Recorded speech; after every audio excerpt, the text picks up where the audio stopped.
Hi అండి.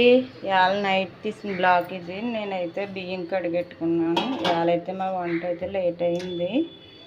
అలాగే ఉల్లిపాయ ముక్కలు అయితే కోసుకున్నాను. కానీ ఏం కూర వండాలన్నది ఇంకా తెలీదు.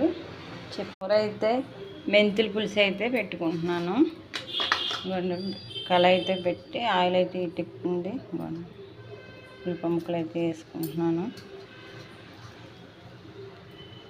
కూర అయితే ఏమీ లేదని నైటు, అందుకనేసి అయితే మెంతుల పులుసు అయితే పెడుతున్నాను. మా మాయకి అయితే కొంచెం జ్వరంగా ఉంది. ఇదైతే కొంచెం పుల్లపుల్లగా అయితే తినడానికి బాగుంటుందని మెంతుల పులుసు అయితే పెడుతున్నాను నేను. నా కూర అయితే అయిపోయింది. మేము అయితే భోజనం అయితే చేస్తున్నాం. మా నీళ్ళు నేనైతే తినేస్తున్నాం. అభి అయితే తినేసాడు ఇందాకే. మా నీళ్ళు అయితే ముద్దెట్టుకుని లోపలికి బయటికి అలా తిరుగుతూనే ఉంటాడు. ముందైతే కొంచెం ఆవకాయ అయితే వేసుకుని తింటున్నాను. ఆవకాయ అయితే నాకు చాలా ఇష్టం. నేను కొంచెం మేగడ అయితే ఉంటే ఎన్నపూస అయితే చేసుకున్నాను. నెయ్యి అయితే ఎచ్చి పెడుతున్నాను.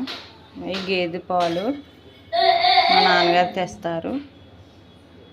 ఈ ఎన్నపూస తీసుకున్న మజ్జిగని అయితే మనం మొక్కలకి వేసుకుంటే మొక్కలు అయితే కొంచెం బలంగా ఉంటాయి అనేసి మొక్కలకైతే వేద్దామని కిందకైతే వెళ్తున్నాను నేను. నెయ్యి అయితే మరిగింది. నేను కరివేపాకు అయితే వేసుకుంటున్నాను స్మెల్కి. నేను కిందకైతే వెళ్ళాను. మా అమ్మ అయితే హల్వా అయితే చేసింది.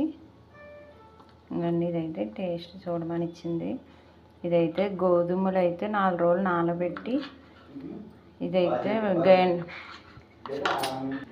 రోట్లో అయితే రుబ్బుకున్నది. రుబ్బి ఆ పాలు అయితే ఇవి హల్వా కింద అయితే తయారు చేసింది.